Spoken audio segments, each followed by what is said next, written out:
Hello, જય Shri Krishna friends, welcome back to my channel. તો હું આજે તમારા માટે ફરાળી વાનગી લઈને આવી છું. તો વ્રત કે ઉપવાસમાં આપણે વિચારતા હોઈએ કે આપણે તેલ બટેકાથી ખાઈને કંટાળી ગયા હોય તો કંઈક નવું બનાવીએ. તો આપણે શું બનાવવું વિચારતા હોય તો આજે હું તમારા માટે ફરાળી રગડાની વાનગી લઈને આવી છું. તો આપણે સૌ પ્રથમ આમચૂર પાવડર એટલે કે આંબોળિયાની ચટણી બનાવીશું. તો થોડું પાણી કાઢવાનું છે, તેમાં ખાંડની ચાસણી કરવાની છે અને તેમાં આમચૂર પાવડરને ઉમેરી લેવાનો છે અને થોડી વાર એને ઉકળવા દેવાનું છે. 5-7 મિનિટ એકદમ ઉકળી જાય એવી રીતે આપણે તેને ગરમ કરી લઈએ. ત્યાર પછી આપણે એ ચટણીમાં મસાલો કરવાનો છે. તો આવી ચટણી આપણે ઘરે માત્ર 5 મિનિટમાં બની જાય છે અને ખૂબ જ સરસ બને છે. ખાટો મીઠો સ્વાદ સારો આવે છે. તો ફટાફટ ઝડપથી, જો તમારી પાસે ટાઈમ ઓછો હોય અને ઝડપથી ચટણી બનાવવી હોય તો તમે આવી રીતે ચટણી બનાવી શકો છો. તો આ ફરાળી ચટણી છે. તો જુઓ, બની ગયું છે. હવે મેં તેને ગેસ પરથી ઉતારી અને હવે તેમાં થોડું ધાણા જીરું, લાલ મરચું, મીઠું, સ્વાદ અનુસાર આપણે મીઠાને એટલે કે નમકને ઉમેરીશું. બધું સરસથી આપણે મિક્સ કરી લઈએ અને થોડો એવો ગરમ મસાલો આપણે જો ભાવતો હોય તો એડ કરવાનો છે, ન ભાવે તો એને આપણે સ્કીપ પણ કરી શકીએ છીએ. તો જુઓ, આમચૂર ચટણી એકદમ રેડી થઈ ગઈ છે. માત્ર 5 મિનિટ પણ નથી થઈ. તો આવી ચટણી તમે ફટાફટ બનાવી શકો છો. તો તમને જો આ રેસીપી પસંદ આવે તો કમેન્ટમાં પણ જણાવજો. તો હવે આપણે ફરાળી રગડાની વાનગીને આપણે સ્ટાર્ટ કરી દઈએ. તો પહેલાં મેં આ ચટણી ફટાફટ બની જાય એટલા માટે મેં પહેલાં તમને ચટણીની રેસીપી શેર કરી છે. ત્યાર પછી હું તમને ફરાળી રગડાની રેસીપી શેર કરીશ. તો સૌપ્રથમ બટેકા અને માંડવીના દાણાને આપણે બાફી લીધા છે. જુઓ, એકદમ સરસ બફાઈ ગયા છે. હવે તેલ મૂક્યું છે. તેલ એકદમ ઉકળી જાય ત્યાર પછી આપણે એમાં જીરુંનો વઘાર કરીશું. સરસ જીરુંનો વઘાર થઈ ગયા બાદ આપણે માંડવીના દાણા જે હતા બાફેલા એને આપણે એક મિક્સર જારમાં મેં તેને ક્રશ કરી લીધા છે અને ક્રશ કરવાના રહેશે. અને ભૂકો થઈ જાય ત્યાર પછી આપણે તેને જે તેલનો વઘાર કર્યો હતો તેમાં આપણે ઉમેરી લઈએ અને થોડું એવું પાણી આપણે એડ કરતા જશું. જુઓ, એકદમ સરસથી માંડવીના દાણા મિક્સ થઈ ગયા છે. હવે આપણે એમાં પણ મસાલો કરી લઈએ. તો હવે મસાલામાં લાલ મરચું ઉમેરીશું, થોડી એવી હળદર, ધાણા જીરું, મીઠું સ્વાદ અનુસાર, નમક. હવે તેને મિક્સ કરી અને 5-7 મિનિટ માટે એને પણ આપણે ઉકળવા દઈશું.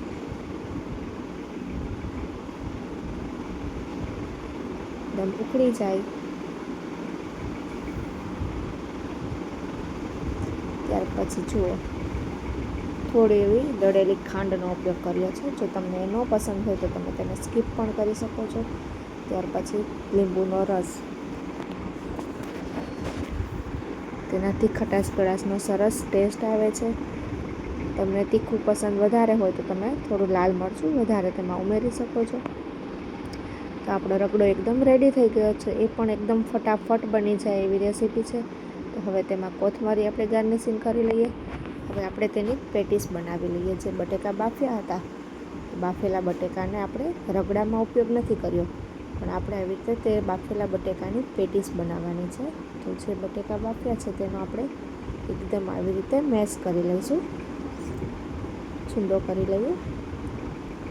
જો સરસથી થઈ ગયો છે. હવે આપણે એમાં લાલ મરચું, ધાણા જીરું, સ્વાદ અનુસાર મીઠું, નમક, થોડીક હળદર, લીંબુનો રસ,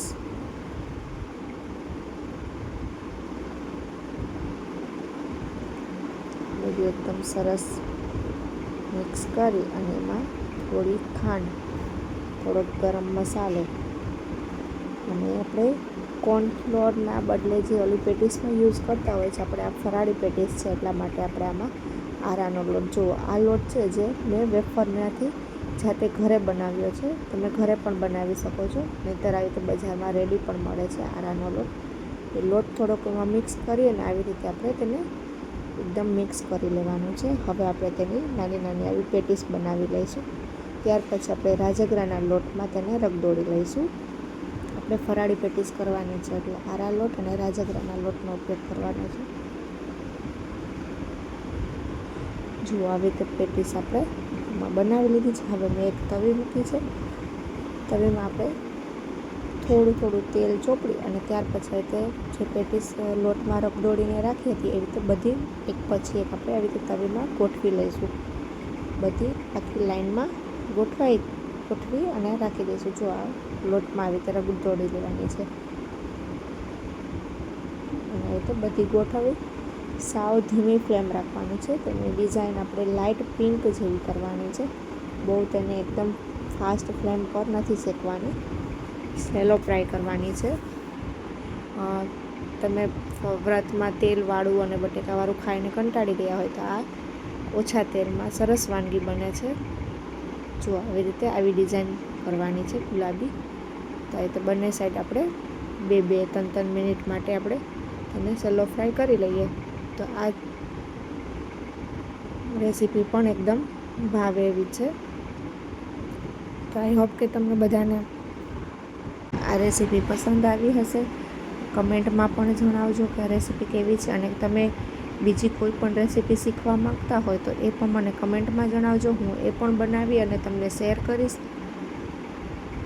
અને મારી ચેનલને સબસ્ક્રાઈબ ન કરી હોય તો સબસ્ક્રાઈબ પણ કરી દેજો અને વધુમાં વધુ બધાને શેર પણ કરજો.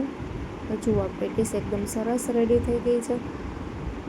તો ન તો તેને તળવાની છે કે ન તો બાફવાની છે. સરસ એવી રેડી પેટીસ કરી લીધી છે. હવે આપણે રેગડાની પ્લેટ રેડી કરી લઈએ. તો જો પેટીસ બની ગઈ છે, ત્યાર પછી આપણે તેને આવી રીતે નાના નાના ટુકડા કરી લઈશું એક ડીશમાં. અને જે આપણે માંડવીના દાણાનો રગડો બનાવ્યો હતો એ રગડાને આપણે તેમાં મિક્સ કરી લઈએ.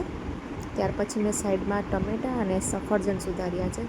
તમે ટમેટાં, સફરજન, તળેલા માંડવીના દાણા, દાડમના દાણા એ પણ તમે તેમાં એડ કરી શકો છો. તમે તમારી પસંદથી પછી તેમાં તમને જે ભાવતું હોય એ એડ કરી શકો છો. તમે રાજગરાની સેવ પણ તેમાં લઈ શકો છો. જો આજે આપણે ચટણી બનાવી હતી આમચૂર પાવડરની એ અને ગ્રીન ચટણીની રેસીપી મેં અત્યારે શેર નથી કરી, કારણ કે આગલા વિડીયોમાં મેં શેર કરી દીધી છે. તમારે એ જોવી હોય તો તમે મારા આગલા વિડીયોમાં જોઈ શકો છો. તો અત્યારે મેં એક આમચૂરની જ રેસીપી શેર કરી છે ચટણીની.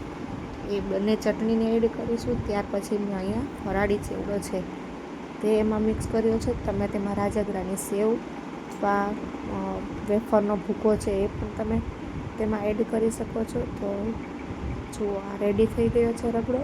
હવે તેમાં આપણે ઉપરથી કોથમરીથી ગાર્નિશિંગ કરી લઈએ. તો આ રગડાની રેસીપી તમને કોઈને પસંદ આવે તો મને કમેન્ટમાં જરૂરથી જણાવજો. ખૂબ જ ટેસ્ટી, સ્વાદિષ્ટ અને ઓછા તેલમાં વ્રતમાં ખવાય એવી વાનગી છે. તો ખૂબ જ સરસ છે અને ફટાફટ બની જાય એવી વાનગી છે. તો ફ્રેન્ડ્સ, આવી જ અવનવી વાનગીઓ શીખવા માટે મારી ચેનલ પર બન્યા રહેજો અને મારી ચેનલને સબસ્ક્રાઈબ કરવાનું ભૂલતા નહીં.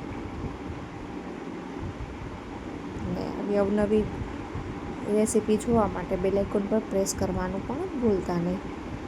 તો ફ્રેન્ડ્સ, આપણે મળીએ નેક્સ્ટ વિડીયોમાં. તો આઈ હોપ કે તમે બધા એક વખત આ રેસીપીને જરૂરથી ટ્રાય કરશો અને મને કમેન્ટમાં પણ જણાવજો કે તમે બનાવી હતી કે નહીં. ફ્રેન્ડ્સ, મળીએ નેક્સ્ટ વિડીયોમાં. Bye bye.